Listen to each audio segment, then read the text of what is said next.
شریف خاندان کو ایک اور بڑا جھٹکا دے دیا گیا۔ نواز شریف کے کزن کی ملکیت شوگر ملز کی جائیداد نیلام کرنے کا حکم دے دیا گیا۔ مفرور ملزمان کی جائیدادیں جلد از جلد ضبط کرنے کا بھی اعلان کر دیا گیا۔ مشکلات میں گرے شریف خاندان کو ایک اور زبردست جھٹکا ملا ہے۔ سابق وزیر اعظم نواز شریف کے کزن کی جائیداد کو نیلام کرنے کا حکم دے دیا گیا۔ تفصیلات کے مطابق لاہور ہائی کورٹ نے پنجاب بینک کی درخواست پر سماعت کی۔ سماعت کے دوران عدالت نے نواز شریف کے کزن کی ملکیت حسین وقاص شوگر ملز کی جائیداد نیلام کرنے کا حکم دے دیا ہے۔ عدالت نے بینک ڈیفالٹر حسین وقاص شوگر ملز کا دفتر 31 اگست کو نیلام کرنے کا حکم دیا ہے۔ خیال رہے نیب کی کارروائیوں کے نتیجے میں شریف خاندان کی مشکلات میں اضافہ ہوا ہے۔ اس وقت نواز شریف اور شہباز شریف خاندان نیب مقدمات کی زد میں ہے۔ نواز شریف کوٹ لکھپت جیل میں سزا کاٹ رہے ہیں، جبکہ شہباز شریف بھی کئی کرپشن کیسز میں نامزد ہو چکے ہیں، جبکہ ان کے صاحبزادوں حمزہ شہباز اور سلیمان شہباز کے خلاف بھی نیب نے تحقیقات کا آغاز کر رکھا ہے، اور اب نواز شریف کے کزن کی ملکیت شوگر ملز کی جائیداد نیلام کرنے کا حکم بھی دے دیا گیا ہے۔ واضح رہے کہ چند روز پہلے ہی نواز شریف کے سمدی اور سابق وزیر خزانہ اسحاق ڈار کی لاہور میں پراپرٹی ضبط کر لی گئی۔ رپورٹ کے مطابق ضلع انتظامیہ نے سابق وزیر خزانہ اسحاق ڈار کا بنگلہ نیلام کرنے کی تیاریاں شروع کر دی ہیں۔ گلبرگ 3 میں واقع بنگلے کی قیمت 13 سے 15 کروڑ روپے لگائی گئی، جبکہ اسحاق ڈار کے بینک اکاؤنٹ سے 50 کروڑ روپے کی رقم ضلع انتظامیہ کے بینک اکاؤنٹ میں منتقل کی جا چکی ہے۔ پنجاب حکومت نے سابق وزیر خزانہ اسحاق ڈار کے بینک اکاؤنٹس منجمد کر دیے تھے۔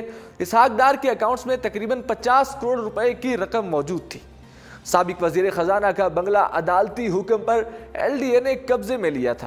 اسحاق ڈار کا قبضے میں لیا گیا حجویری بنگلہ گلبرگ میں واقع ہے، جو 4 کنال 17 مرلے پر مشتمل ہے۔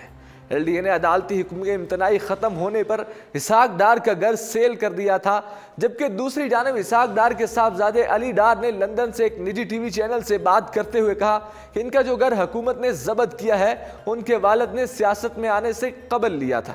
علی ڈار نے کہا کہ وہ اسی گھر سے سکول اور کالج جاتے رہے ہیں اور وہ یہ تمام ریکارڈ احتساب عدالت میں جمع ہے۔ انہوں نے بتایا کہ یہ گھر ان کے والد نے ان کی والدہ کو ہبہ کیا ہوا ہے، جبکہ حکومت نے احتساب عدالت کے فیصلے کا انتظار بھی نہیں کیا۔ علی ڈار نے کہا کہ حکومت کو اس گھر کو سیل کرنے سے پہلے عدالتی فیصلے کا انتظار کرنا چاہیے تھا۔ واضح رہے کہ وزیر اعظم کے مشیر برائے احتساب شہزاد اکبر پہلے اعلان کر چکے ہیں کہ حسن نواز، حسین نواز، علی عمران، سلیمان شہباز کی جائیدادیں بھی ضبط کر لی جائیں گی۔ یہ سارے مفرور ہو چکے ہیں۔ ان کے نام پر جو جائیدادیں بینک شیئرز ہیں انہیں بھی ضبط کیا جائے گا۔ انہوں نے کچھ جرائم برطانیہ کی سرزمین پر بھی کیے ہیں۔ ہم نے بھی صلاح مشورہ شروع کر دیا ہے۔ اسلام آباد میں وفاقی وزراء علی زیدی اور حماد اظہر کے ساتھ پریس کانفرنس کرتے ہوئے ان کا کہنا تھا کہ لندن میں شریف خاندان کے بیٹے اور داماد اشتہاری قرار دیے جا چکے ہیں۔ ان اشتہاریوں کی جائیدادوں کی ضبطگی کا عمل جلد شروع ہو جائے گا۔ اس موقع پر وفاقی وزیر علی زیدی نے بھی کہا تھا کہ عوام کو بے نامی جائیدادوں اور بدعنوانی سے متعلق ہر روز آگاہ کیا جائے گا۔ سمٹ بینک میں کرپشن کی کہانی کھل کر سامنے آ چکی ہے۔ صورتحال یہ ہے کہ سمٹ بینک بھی بے نامی ہے۔ بے نامی جائیداد کو ضبط کیا جائے گا۔ ایک مافیا ہے جس نے بے نامی پیسہ رکھا ہوا ہے۔ ان کا کہنا تھا کہ آصف علی زرداری، میاں شہباز شریف اور سابق وزیر اعظم میاں نواز شریف نے مل کر ملک کو لوٹا ہے۔ روزانہ کی بنیاد پر تینوں کی کرپشن کو بے نقاب کریں گے۔